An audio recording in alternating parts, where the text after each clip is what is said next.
জি, ধন্যবাদ মিতু। আসলে ঘূর্ণিঝড় রেমেলের রেখে যাওয়া ক্ষত কিন্তু এই ভোরের আলো ফোটার সাথে সাথেই দৃশ্যমান হচ্ছে। বিশেষ করে ঝালকাঠি জেলার যে সুগন্ধা ও বিষখালী নদী রয়েছে, এই নদীর পানি কিন্তু অনেকটাই বেড়ে গেছে, যা স্বাভাবিক জোয়ারের চেয়ে 7 থেকে 8 ফুট বেড়ে আহ, আহ, বিপদসীমার 59 সেন্টিমিটার উপর দিয়ে প্রবাহিত হচ্ছে। এর ফলে জেলার বিস্তীর্ণ নিম্নাঞ্চল কিন্তু প্লাবিত হয়েছে। এমনকি ঝালকাঠি জেলা শহরের বিভিন্ন অলিগলির যে বাসাবাড়ি এবং ব্যবসা প্রতিষ্ঠান রয়েছে, সেখানেও কিন্তু পানি ঢুকে পড়েছে।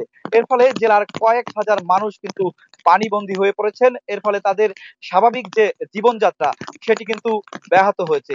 মিতু, এই মুহূর্তে কিন্তু আসলে ভাটার সময়, কিন্তু সেটি এই ঘূর্ণিঝড়ের কারণে বোঝা যাচ্ছে না এখন ভাটা না জোয়ার। নিয়ম অনুযায়ী বেলা 12টার দিকে হয়তো বা আবার একটি জোয়ারের সম্ভাবনা রয়েছে। সেই জোয়ার এলে কিন্তু পানির উচ্চতা এবং এই পানি বিপদসীমার আরো অনেক উপর দিয়েই প্রবাহিত হওয়ার কথা। স্বাস্থ্য এবং স্বাদের মধ্যে চমৎকার একটা ব্যালেন্স করে পীর প্রিমিয়াম আয়োডাইজড লবণ। তো আমি সকালে আসলে বিভিন্ন এলাকা ঘুরে দেখেছি। ব্যবসা প্রতিষ্ঠান তো আসলে খোলা সম্ভবই হচ্ছে না এই পানি ঢুকে যাওয়ার কারণে।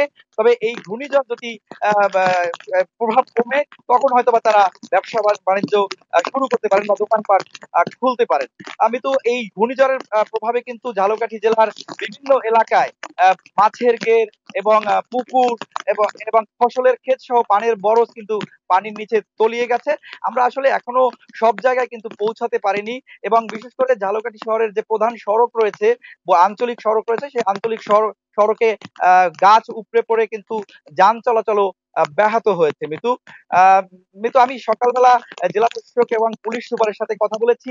এই ঝালকাঠি, রাজাপুর এবং নলছিটি উপজেলার যে নদী তীরবর্তী মানুষ, তারা কিন্তু সবচেয়ে বেশি ক্ষতিগ্রস্ত হয়েছেন। তাদের বাড়িঘরে পানি প্রবেশ করার কারণে তারা গত রাত থেকে জেলার বিভিন্ন যে আশ্রয় কেন্দ্র রয়েছে, সেই আশ্রয় কেন্দ্রে তাদের গবাদি পশু সহ তারা আশ্রয় নিয়েছেন। তারা এই সকালের হওয়ার সাথে সাথে কিন্তু তারা বাড়িতে ফিরতে পারেননি। তবে এই পানি কমতে সময় লাগবে। পানি কমে গেলে হয়তো বা তারা বাড়ি ফিরতে পারবেন। আর জেলার যে আসলে সার্বিক ক্ষয়ক্ষতি, তার যে চিত্র, সেটাও এখন আমরা পাচ্ছি না। সেটা যখন পাওয়া যাবে তখন হয়তো বা ক্ষয়ক্ষতির পরিমাণও জানা যাবে। তো ঝালকাঠি থেকে আমার কাছে এই ছিল ঘূর্ণিঝড় রেমেলের প্রভাবের সব শেষ।